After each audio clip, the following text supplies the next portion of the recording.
እስኪ እውነቱን ንገረኝ። ኪያን አታፈቅራትም? ፍቅር ወጥቶልሃል? አዎ አላፈቅራትም። እልህ ነበረ። እግሬ ስር ደግሞ አንበረከካታለሁ። ምን? እሺ ኢትዮጵያውያኑ ሮሚዮና ጁሊየት ነገሩ እናንተ ሞኝነትና ጅልነት ናችሁ እንጂ ምን እየሆናችሁ ነው? ቆይ እንደዚህ ከምትይኝ በቀጥተኛ አማርኛ ዛሬ አትሂድ፣ አብረን ነው አለምናትኝ። እሺ እንደዛ ቢሆን ደስ ይለኝ ነበር። ደግሞ ሳልነግር የምትረዳኝ ነገር እናትሽም ኤደንን ፈታ ያሉ ሰዎች ናቸው። አንቺ ግን ከየት ነው የመጣሽው? እሱን የጠየቅ የለምሽ። አሁን እዚህ ጋር ሌላ ነገር ሳይከተለውን ከዚህ ጋር ሂድ። መልካም ጊዜ ይሆንላችሁ። አንቺ ግን እንደ ሴት ልጅ ሰከን በይ። እንዴ ይሄ ምንድነው? ወይኔ ኪያ አታረጊው። ምንድነው? አንቺ ይሄ ምንድነው ያልኩሽ እኮ ነው ኪያ። እንዴ አንተ አልሰማህም እንዴ? ብትከሳንቾ ጋር ኧረ አንቺ ወንፊት እንዴ በቃ ያሹን ነገር ሁሉ መዝራት ነው እንዴ? ኧረ ዝም በይ። መቼም ቢሆን ማወቅ ያለብሽ ነገር እኔ ከጎንሽ ነኝ። ምንም ነገር እንዳትደብቂ እሺ? አልደብቅም። ደግሞ ደህና ነኝ። ስለኔ አታስብ ወገን። የኪያ ፍቅረኛ ግን እልሁን እየተወጣ ይሄ ብዙ ጊዜ ወንዶች ላይ የሚያጋጥም ነገር ነው። ማለትም አንድ ወንድ ልጅ በሴት ብዙ ነገር ከሆነ በኋላ እንደዚህ የመቀየር ጥሩ ሰው የነበረው ሰው ወደ መጥፎ ባህሪ የመቀየር ነገሮች አሉ። ብዙ ጊዜ ረጅም ታይም ላይ እንደዚህ አይነት ነገሮች ይዘወተራሉ። ቆይ ለማንኛውም እንዴት ናችሁ ውድ የጽናት ተከታታይ ድራማ ቤተሰቦች ከማን ናችሁ ወይ? ዛሬም ጽናትን አብረን ሪቪው እናደርጋለን። እንዲሁም በቀጣይ ክፍል ምን ሊፈጠር ይችላል አንዳንድ ጉዳዮችን ጀባ አመላችሁ ይሆናል። ጽናት በትናንትናው ክፍል አሾይና ነበረ። የኪያ ፍቅረኛ ሀሳቡን እንደዛ ማድረጉ ትክክል አይደለም፣ ግን የሚጠበቅ ነገር ነው። ብዙ ጊዜ ወንዶች በሪሌሽንሺፕ ላይ ሴቶች ጎድተዋቸው ከሆነ ወይም ደግሞ ለመጀመሪያ ጊዜ ሪሌሽንሺፕ ውስጥ የገባ አንድ ወንድ በሆነች ሴት ሲከዳና ያ ነገር ሲጠፋ ኮምፕሊትሊ የሚያደርገው ምንድነው ታውቃላችሁ? ሴቶችን እንደዚህ ማድረግ በቃ በሆነ እንትን ብሎ ነካክቶ የሆነ ነገር አድርጎ ከእሷ ጋር ጊዜ አሳልፎ ከዛ በኋላ ላሽ ማለት ላው ላይ መቀለድ ያረባልሽ ምናምን ሙድ መያዝ ነው። ይሄ የአብዛኛው ወንድ ባህሪ ወይም ደግሞ ስራ ነው ማለት ትችላላችሁ። ላይክ ትክክለኛ ስራ ባይሆንም እንደዛ ማየት ትችላላችሁ። ብዙውን ጊዜ እንደዚህ ያደርጋሉ። በተለያዩ መንገድ እንደዚህ አይነት ነገር ውስጥ ይገባሉ ወንዶች። አብዛኛውን ጊዜ ግን አንድ ወንድ ልጅ በጣም በሚያፈቅራት በጣም በሚወዳት ሴት ልጅ ሲከዳ እንደዚህ ማድረግ እንትን ውስጥ ይገባሉ እና ይሄ ነገር ያለ ነው። ኢቭን የእሷን ጓደኛ ሁሉ ጓደኛ የማድረግ በቃ የእሷን ጓደኛ እያሳደዱ ጓደኛ አድርጎ ከዛ የሆነ ነገር ካደረገ በኋላ ላሽ ማለት እንደዚህ አይነት ነገሮች ይዘወተራሉ እና እሱን ነገር ነው ያሳየን። ነገር ግን በዚሁ የሚቀጥል አይመስለኝም። ሁለቱ ይታረቃሉ፣ ጥሩ ፍቅር ይጀምራሉ ብዬ ነው ማስበው። ከኪራ ቢሮ ማን ነው ሰነዱን ያነሳው ወይም ደግሞ ኪራ የፈረመበትን ወረቀት ማን ነው የወሰደው? ምን ታስባላችሁ? ሌላ አዲስ ሰው ነው ወይስ ደግሞ ራሱ የኪያ ፍቅረኛ? ምን ታስባላችሁ? እስኪ ሀሳባችሁን ኮሜንት ላይ አስቀምጡልኝ። እኔ ግን አዲስ ሌላ አንድ አካል እየመጣ እንዳለ ነው የሚሰማኝ። እንደዛ አይነት ነገር ይሰማኛል። ምን ትላላችሁ እናንተ? ምን ታስባላችሁ እናንተ? እስኪ ሀሳባችሁን ኮሜንት ላይ ደቅ እያደረጋችሁልኝ። ሌላኛው እነ ሳንቾም የነበሩት ነገር ያደረጉት ነገር ትንሽ የሆነ ደስ የሚል ነገር ነበረ። ጎቤው ከአዲሷ ልጅ ጋር ፍቅር ቢጤ ጀማምሮታል። ማለትም ከሰኒ ፍቅረኛ ጓደኛ ጋር ጀማምሮታል። እንግዲህ በደንብ የምታዩት ይሆናል ከዚህ በኋላ ያለውን። ያው ከዚህ ቀደምም ይህን ነገር ስለተናገርኩ ያው አዲስ ሊሆንባችሁ አይችልም። በደንብ አውርቼዋለሁ ስለዚህ ጉዳይ፣ ስለ ሳንቾ እና ስለ እሷ ፍቅር ውስጥ ይገባሉ ብዬ አንስቼ ነበረ። እንደዚህ አይነት ነገር ይፈጠራል። ከዛ በዘለለ የናሆሜ ሰርግ አልቋል። እንግዲህ እኔ ሰርጉን አላየሁትም። እናንተ አይታችኋል ሰርጉን? እውነት ለመናገር እኔ አላየሁትም። ሰርጉ ቪዲዮ ተለቆ ይሁን አልተለቀቀ ይሁን እኔ የማውቀው ነገር የለም። ብቻ ሰርጉ እንዳለቀ ነው፣ ተጋብተው እንደተመለሱ ነው የሰማሁት። እናም አሪፍ ነው። እሱም ነገር ደስ ብሎኛል። እርፍ ማለቷ ማለትም ናሆሜ ምሩን እርፍ ማድረጉ በቃ ተመችቶኛል። እሱ ነገሩ በጣም ደስ ብሎኛል። በትላንትናው ክፍል ደግሞ አንድ አዲስ ፊት አይተን ነበረ። እሱስ ምንድን ነው? አላማው ምንድን ነው? ታርጌቱ ምንድን ነው? መጨረሻውስ ምንድን ነው? መልሱን ለእናንተ ትቻለሁ። ለማንኛውም ሀሳብ ካላችሁ ኮሜንት ላይ አስቀምጡልኝ። ለዛሬ የነበረ ቆይታ ይሄንን ይመስላል። ብዙ ስራ ስላለብኝ አጭር ነው ቪዲዮ አይኖ ይገባኛል። በጣም ወዳችኋለሁ። ክፉ አይንካችሁ፣ ክፉ እንደዙ አልፏችሁ፣ ይሳካላችሁ፣ ይመርባችሁ፣ ቀናችሁ ብሩ፣ ሌታችሁ ብሩ ይሁንላችሁ እያልኩኝ እኔ በዚህ ተሰናበትኳችሁ። ፒስ። እኔ ምለው ሐዋሳ የሄዳችሁት እንደው እውነት ፊልሙን ለመቀረጽ ነው ወይስ ደግሞ ይሄ ነገር እንዴት ነው? በሰበብ አስባቡ ልትመቻችሁ ነው? እንዲህ ዝም ብዬ ሳየው እኮ ማለት ነው ጽናትና ኪራ የእውነት ፍቅረኛሞች፣ መሩና ናሆሜ የእውነት ፍቅረኛሞች መሰላችሁ።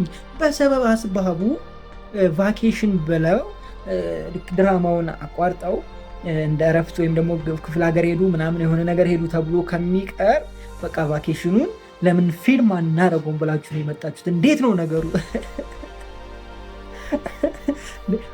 ሰዎች ይሄ የኔ ሀሳብ ብቻ አይደለም፣ የሁሉም ነው። እሺ ይቅርታ አድርጉልኝና አልበዛም ወይ? ማንን ለማስቀናት ነው? እኛ ላጤዎቹ እንደሆነ አንሰማም ብለናል እንዴ? እኔ አንሰማም። አሁን እንደዚህ ቫኬሽን እንደዚህ ከፍቅረኛ የለም ወፍ የለም። እንደው ከኔ ጋር ቁጭ ብለሽ ቢሮ ውስጥ እዚህ ቀንም ማታም መስራት የምትችል ካለሽ ችግር የለው ዌልካም ብያለሁ። ከዛ ውጭ ግን ወፍን ክች ሆይ አራራራ። እንዴት ናችሁ? ውድ ጽናት ተከታታይ ድራማ ቤተሰቦች አማን ናችሁ ወይ? ዛሬም ጽናትን አብረን ሪቪው እናደርጋለን። እንዲሁም በቀጣይ ክፍል ምን ሊፈጠር ይችላል አንዳንድ ጉዳዮችን ጀባ እመላችሁ ይሆናል። ሌላ ነገር ውስጥ አስገቡኝ አይደለ እነዚህ ልጆች። አይ ምን ይሻላቸዋል? የምሬድ እኮ ነው ጋይስ። ዝም ብላችሁ ስታዩዋቸው ጽናትና ኪራ ለድራማ ብቻ ይመስላችኋል ፍቅረኛሞች የሆኑት? እንዴት ነው ነገሩ? ሁለቱም የሆነ ጥንድ የሆኑ ይመስለኛል። ይሄ የእውነት ፍቅረኛሞች የሆኑ እስኪመስለኝ ድረስ ነበረ ሐዋሳ ላይ ያለው ነገር ማለት የሆነ ለፊልም ቀረጻ ከሆነ እኮ ጋይስ፣ ለነገሩ ምን ችግር አለው? 2 ቀን ካደሩ እኮ ሁሉ በአንዴ መቅረጽ ይችላሉ። ሳስቡ ደግሞ ያን ያህል ከባድ አይደለም ማለት አብዛኛው ሲኑ የሚያወሩበት ፓርት የለውም። ዝም ብሎ በቃ ሲመገቡ ያለው ሲሄዱ ራሱ 30 ደቂቃ ነው። ከዚህ እዛ እስኪገቡ ድረስ ስለሆነ ቀረጸው ችግር የለውም። ግን አይ ቲንክ ይመስለኛል ለመዝናናት በሄዱበት ይመስለኛል ቀረጻው እንጂ እኔ ፊልሙ ብቻ አይመስለኝም። ይሄ የምሬ ነው። የእውነት እንደው ቀለበት እያደረጉላቸው ይሁን አበባ እየሰጡላቸው ይሁን ግራ ገብቶኛል። እስኪ ይሄን የምታጣሩ ሰዎች እንደው አጣራለን እንዳትሉኝ። ይሄን ማጣራት አልችልም፣ እናንተ አጣሩና ንገሩ። ምንድነው እሱ ጉዳዩ ምንድነው እሹ የሚል የሆነ ልጅ አለ። ኪያ ደግሞ በቃ ትላንት ድክልኩን ነገራት አይደለ ጋይስ? እንደ ሴቱ እንደ ወንድ አትሁኝ አለ። ወንድ ካልሆንኩ የምትሉ ሴቶች አላቸው። አሁን እንደውም በስተዋል ጂም እየሰሩ እንደዚህ ምናምን አድርገው። እኔ ራሱ እነሱን ያህል የለኝም። አያችሁ ትንሽ ነች፣ እኔ በጣም ኢምንት ነች። እኔ አስቡት እንግዲህ የኔን 4-5 እጅ ያላቸው ሴቶች ሰው አንቺ ነሽ አንተ ነው የምትባሉት። እንዴ በየትኛውን ስያሜ ልንጠራ የምንችለው? እንደው ባሉ ራሱ አይፈራም ጋይስ። እንዴት ነው ማለት? እኔ አንድ ነገር አምናለሁ፣ ተፈጥሮ በሰጠችን ነገር መደሰት፣ ተፈጥሮ በሰጠችን ነገር መጠበቅ፣ ያንን ነገር መጠበቅ መልካም ነው ብዬ አስባለሁ። እኔ አሁን ስፖርት አትስሩ አይደለም፣ ጂም አትግቡ ማለት አይደለም። ስሩ፣ ግን የሴት ተፈጥሮ አለ አይደለ? የሴትን ተፈጥሮ በጠበቀ መልኩ ገብቷችኋል አይደለ? የወንድ ተፈጥሮ ማለት የወንድ ተፈጥሮን በጠበቀ መልኩ ገብቷችኋል ልላችሁ የፈለኩት ነገር። ሴት ከራሷ ተፈጥሮ ወጥቶ በቃ ይሄ ማጅራቷ ይሄ እዚህ ጋር እንደዚህ ሆኖ እዚህ ጋር እንደዚህ ሆኖ እንደዚህ ጂም ቤት ገብታ እንደዚህ የምትል ከሆነ ትንሽ ከበድ ይላል ጋይስ። አይከብድም? እንዴት ነው ነገሩ? አሁን እሷ ቀሚስ ነው ወይስ እንደ ወንዶቹ ቦዲ ነው የምታደርገው? እንዴት ነው ነገሩ? ትንሽ ከበድ ይላልና እንደዛ የምታደርጉ ሴቶች ረፉ። የምሬን ነው። ምን ይጠቅማችኋል? ሜቢ የምትወዳደሩበት ከሆነ ለውድድር ምናምን ክብደት የምታነሱበት ምናምን ከሆነ ለዛ የሚጠቅማችሁ ከሆነ እሰየው። ግን አንዳንድ ሴቶች ዝም ብሎ በቃ ሰራለሁ ለማለት ያክል እንደዛ የሚያደርጉ አሉ። ወይም ደግሞ የምታላጉ ከሆነ ማታ ማታ ጠብቃችሁ ለዛ ሊጠቅማችሁ ይችላል። ከዛ ውጭ ግን ምንም ጥቅም አለው ብዬ እኔ አላስብም። እንደውም ደባሪ ነው የሚሆነው ብዬ ነው ማስበው። እናንተ የምትሉትን ነገር እስቲ ኮሜንት ላይ በሉኝ። እና ኪያም ያው እንደዛ አይነት ነገር አለባት። እሷ በቁመኗ ምናምን ሳይሆን በስፖርቱ ሳይሆን በቃ እንደ ወንድ አክት ታደርጋለች፣ እንትን ትላለች፣ ቡጢ ምናምን ለሰንዘር ምናምን አይነት ነገር ታበዛለች። እና መጀመሪያ ረጋ በይ ሰከን በይ ብሎ መከራት። እሱ ጥሩ ነው፣ በደንብ ይምከራል። ይሄ ለኪያ ያስፈልጋታል። እንደ ኪሩቤል ግንፍል ትላለች እሷ። ምና እንደው ተረጋጊ ምናምን ማለቱ ጥሩ ነው። ምክንያቱም ፍቅረኛውን ምን ያህል እንደምታንገበግበው እኔ ስለማቅ ነው እንደዛ ያልኳችሁ። ሌላኛው ሐዋሳ ላይ አሪፍ ነገር በደንብ አይታችኋል ብዬ አስባለሁ። እንዴት ነው የሐዋሳው ነገር? እናንተስ ለመሄድ አላሰባችሁም? እኔ ብቻ ነኝ ለመሄድ ያሰብኩት? እንደው ከኔ ጋር ለመሄድ ያሰባችሁም ካላችሁ ንገሩኝ፣ እሺ አሳውቁኝ። ችግር የለውም፣ ኮሜንት ላይ እናወራበታለን። ሰብሰብ ብለን መሄድ ይቻላል። ሁም አይነሱ ነው የሚባለው። እንዴት ነው እንግሊዝኛው? ማን ከማን ያንሳል? እንደዛ ማለት ነው። ወደዚህ ወደ አዲስ አበባ ስንመለስ ደግሞ የምሩ ረዳት እዛ ጋር ሌላ ጦርነት ውስጥ ገብታለች። አረ ተይ በሏት ጋይስ። ምንድን ነው እሱ? ምን ታርግሽ ልጅቷ ተቀየርኩ እያለች ነው። ምን ታርግ ከዚህ በላይ? ሀዊ አረ ረፊ ሀዊ በቃ አልተቻለችም። በጠበጠችው እኮ መንደሮ። ድሮም እንደዚህ ነው። ምን ሲጥል አይደለም ቀን ሲጥል አንበሳ የጅብ መጫወቻ ነው የመጫወቻ ነው የሚሆነው የሚባለው። እንደዛ አይነት ነገር ሆነባት እኮ ልጅቷ።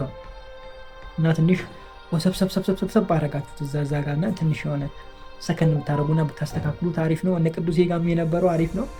ኒና እና ዶልፊን ያው እዛ ጋር እዚህ ጋር አስቀምጧት ምናምን ሊላዘዙም ሲሉ እጅ ከፍንጅ ተያዙ። አይ ቅዱሴ እዛ ጋር በጣም ተዝናንታችኋል ብዬ አስባለሁ። አብዛኞቻችሁ ቅዱሴ ያላቸው ነገር በጣም አዝናንቷችኋል ብዬ አስባለሁ። እኔ ማየት የምፈልገው በቀጣይ ክፍል ነው። ሳንቾ እንዳለ ዲሽ ሰራተኛ ብሎ የሰኒን እህት እንትን ስልክ ቁጥር ግድግዳ ለግድግዳ ለጥፎታል። የምን ግድግዳ? ፖል ለፖል እንዳለ ምንም አልቀረውም። ኧረ ደረቱ ላይም ለጥፎታል። አሁን ስልክ እየተደወለ ዲሽ ትሰሪያለሽ እዚህ አካባቢ ዲሽ ተበላሽቶ ብለን ሲሏት እሱ ነው ማየት የምፈልገው። በቃ በቀጣይ ክፍል አልጓጓችሁም ጋይስ? የኛውን ፓርት አልጓጓችሁም ወይ? ይሄ ካላጓጓችሁማ ሌላ ምንም ሊያጓጓችሁ አይችልም። እንዴ ሳንቾና የሰኒት በቀጣይ ክፍል ምን እንደሚፈጥሩ የዲሹ ነገር ለማየት በጣም ጓጉቻለሁ። እናንተ ምን የሚፈጠር ይመስላችኋል? እንዴት ነው ነገሩ? የሰኒት በቃ እኔ እንጃ አላት ምን እንደምትሆን። ለማንኛውም ለቀጣዩ ክፍል በሰላም ያደርሰን ባይ ነኝ። ሌላኛው እነ ጆከር እና ሰኒ ጋ ያለው ነገር ነው። የጆከር ጓደኛ ማለት ኖርማል ፍሬንድ መታ ምናምን ደስታዋን ገልጻ ምንም በመሀላቸው እንደሌለ አሳይታ ምናምን ነበረ። እሱም ነገር በጣም ደስ ይላል። እሷና ጎቤው ደግሞ አንድ ላይ ጥሩ ነገር እየተጫወቱ ነው። ጥሩ ነገርም እንዳለ ይሰማኛል። እናንተ ምን እየተሰማችሁ ነው? እስኪ የተሰማችሁን ኮሜንት ላይ ደቅ አድርጉልኝ። ለማንኛውም በጣም ወዳችኋለሁ። ክፉ አይንካችሁ፣ መንዙ አልፏችሁ፣ ሊሳካላችሁ፣ ይመርባችሁ፣ ቀናችሁን ብሩ፣ ሌሊታችሁን ብሩ ይሆንላችሁ እያልኩኝ እኔ በዙ ተሰናበትኳችሁ። ከገጠመኙ ልጀምርላችሁ። ትንሽ ያዝናናችኋል ብዬ አስባለሁ። ሜቢ ልትማሩበትም ትችላላችሁ። የኔ አይደለም እሺ፣ ገጠመኙ የጀለስ ነው ወይም ደግሞ የጓደኞቻችን ናቸው። በጣም እንትን ነበረ ማለት ልጁ ሹፌር ነበረ። እኔ ጋር በስራ አጋጣሚ የተገናኘ ነው እና እኔ ድርጅት ላይ ይመጣ ነበረ። የከባድ መኪና ሹፌር ነበረ እና በጣም እንትን ይወዳል። ሴቶች ምናምን ጋር ምናምን መጫወት ምናምን አለ አይደለ? በቃ ያን ነገር በጣም ይፈልገዋል። እና በቃ ልጁ ቀውጢ ነው። ወፍ ማለት መንገድ ላይ አንድ አታልፍም። በቃ እሱን ሳታናግር ማንም ዝር አይልም።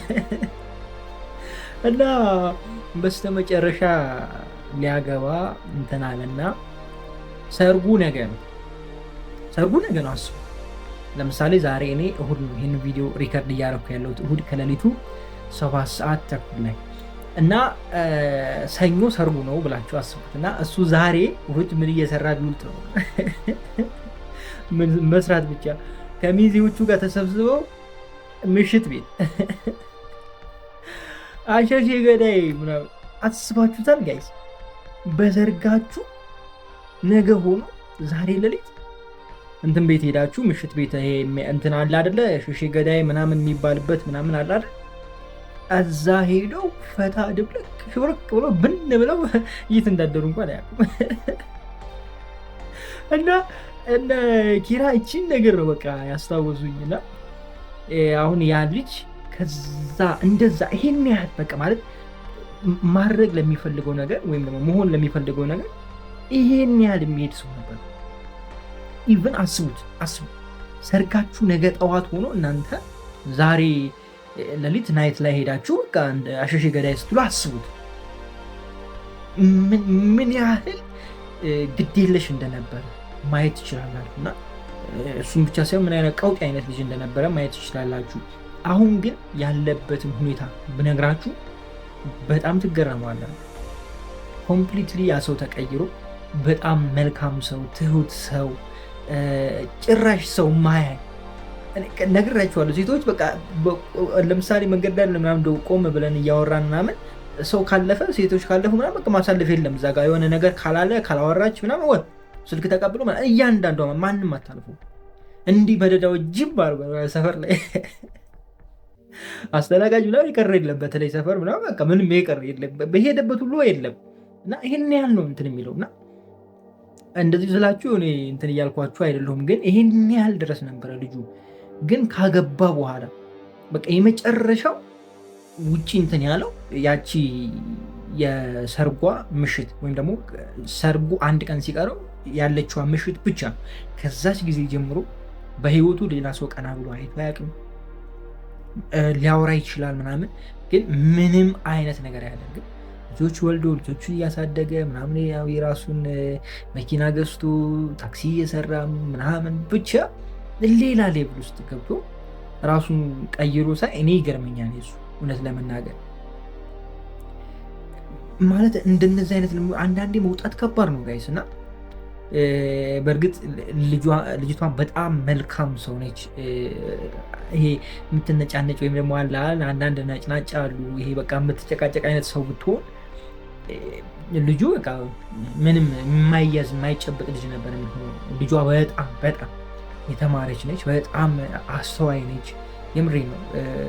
እንትን ታቅበታለች። በቃ ትዳርን እንዴት መያዝ እንዳለባት ታቅበታለች እንጂ እንደ ልጁ የሆነ ጭቅጭቅ ቢኖር የሆነ መደባበር ነገር ቢኖር ማለት ነው በቃ ወፍ ማለት ጭራሽ እስካሁን ድረስ እንትን አይሉ ማለት ነው። እስከ 3 ልጅ አይደለም 3 ልጅ መውለድ ጭራሽ ማለት ገና ሳይወልዱ ነበር እንትን የሚጣሉት። ነገር ግን ልጅቷ በቃ አያያዝ ትችልበታለች። ወንድ ልጅ ደግሞ ፍቅር ካገኘ ምንም አይፈልግም። ኢቭን ስራ ምናምን አምሽቶ አሁን እኛ ጋር ስራ ምናምን አምሽቶ ሳያልቅ ምናምን ካመሸ 1 ሰዓት 2 ሰዓት ምናምን ከሆነ ወይ ደግሞ ከኛ ጋር እንደዚህ እስከ 1 እስከ 12 ካመሸ እራት አብረን በልተ ነው ምናምን የምንለያየው እና ትደውላለች እና አባዬ ምን ነው ቆየህብኝ እኮ ነው በቃ ሌላ ምናምን ወይ እናቴ መጣሁልሽ በቃ ቀስ ብለህ ነዳ ምናምን በቃ እሺ ቀስ ብለህ ተረጋግተና ምንም ችግር የለም ብቻ አንተ በሰላም ምናምን ይሄን ያለው በቃ ትሪት የምታደርገው እና በጣም የምትገርም ሚስት ነች እውነት ለመናገር። በዛ ላይ ደግሞ ስራ ወዳድነቷ ልጆቿን ይዛ የምትሰራ አይነት ሰው ነች እና በጣም በቃ እና እሱም ይላል እኔ እሷን አግኝቼ ሌላ ምን ላይ ወደ ውጭ ይሮጣለሁ በቃ ሁሉ ነገር አሟልቶ ነው የሰጠኝ። እንደዚህም አለላችሁ ፈልጌ ነው። ድራማውን ትቼ ብዙ ነገር ነው ያወራኋችሁ፣ ይጠቅማችኋል ብዬ ነው የነገርኳችሁ። ያው ወደ ድራማው ልመለስ። ትላንትና ኪያ አዝናንታኛለች። እዚህ ጋር ይሁን አለ ወዲያውኑ ታች ወረደ። ምን ነው ኧረ ተው ሴቶች ባካችሁ የምትማቱበትን ቦታ ወቁ። እሱ ነገሩ የምር ድምቅ አድርጎኛል፣ ፈታ አድርጎኛል። ከዛ በዘለለ ሐዋሳ የነበረው ነገር በጣም ያምር ነበረ። ሽምግልናው ምናምን በጣም ያበደ ነበረ እውነት ለመናገር። ይሄ ለዛ አለው የሆነ ደስ የሚል ነገር አለው፣ የሚስብ አይነት ነገር አለው፣ የሆነ ፊል የምታደርጉት አይነት ነገር አለው። በተለይ ያላገባችሁ ሰዎች እንደኔ የሆነ የሚሰማችሁ ስሜት አለና እንደዛ እንዲሰማኝ አድርጎኛል እውነት ለመናገር። ሌሎች እንትኖች ሊኖሩ ይችላሉ፣ ግን ለምን እንደሆነ አላውቅም። የምሩ ግን በደንብ ፊል እንዳደርግ እንዲሰማኝ አድርጎኛል ብቻ በተለይ ቤተሰቡ ምናምን ሲያወራ የነበረበት ጎረቤቱ ልክ እንደ አባት ስትታመም እንትን ብሎ የሆነ እንትን ብሎ ምናምን እውነት ለመናገር እኮ ጋይስ ከዘመድ ይልቅ ባዳ የተሻለ ነው በአሁን ጊዜ በጣም በጣም ከምላችሁ በላይ እና አንዳንድ ሰዎች ያላችሁ በጣም ቅን የሆናችሁ እንደው ፈጣሪ እድሜ ይስጣችሁ ማለት እወዳለሁ በዚሁ አጋጣሚ። ከዛ ደግሞ የእንትናን ታሪክ ስንሰማም ነበረ ምሩን ለማጥፋት መታ ራሷ በፍቅር ጠፍታ በፍቅር ተሸንፋ ያለች አንዲት ልጅ ታሪክም ያው ታቋታላችሁ ብዬ በአሽሙር ማውራው እና ከዚህ በፊትም ያው ያያችሁት ስለሆነ ነው ህዊ የእሷንም በአጭሩ ስናየው ነበረ። ያው አይታችሁታል፣ ግን አሁን ስትናገረው አልፎ ስታዩ ነው ብዙ ነገር ደስ የሚለውና እሱን ስናይ ነበረ። በሰላም እንደሚመለሱም እርግጠኛ ሆናችኋል ብዬ አስባለሁ። ከሐዋሳ ምንም ነገር ሳይፈጠር በሰላም እንደሚመለሱ እርግጠኛ ሆናችኋል ብዬ አስባለሁ። በቀጣይ ክፍል ደግሞ የሰኒ አለ። የሰኒ ላይ ደግሞ በደንብ ሽፍር ቅነልበታለን። ሰኒ ግን ይመችሽ። ኒናና ዶበጭን መያዝሽ በቃ ይመችሽ። እጅ ከፍንጅ ማይነሱ እሷ ብቻ ነች እንደየሄደች ሰዎችን የምትይዘው። አንዴ ኪራን እንትን ጋር ትይዛለች፣ አንዴ እንትና ጋር ትይዛለች። በቃ ማትይዘው የለም እኮ እንዴ ኒና በቃ ይሁን እንደዛ ነው የምትመጣው፣ እንደዛ ነገር ላይ ነው የምትመጣው። ይኸው በእሷም ደረስ እሰይ ነው ያልኩት። ኧረ በለው። ለማንኛውም የትናንትናው ክፍል አሽዌና ነበር። እውነት ለመናገር ተመችቶኛል። ሐዋሳም ተመችታኛለች። ሐዋሳ እውነት ለመናገር በጣም አምሮባታል። እኔ እንደዚያ አልጠበቅኳትም። ሜቢ ካሜራ ላይ ነው ብላችሁ ልትሉኝ ትችላላችሁ፣ አላቅም። ግን ካሜራ ላይ ምንም ኢዲት ቢደረግ የተለያየ ነገር ከለር ኮሬክሽን ቢኖረውም የሌለውን ነገር ማምጣት አይቻልም እና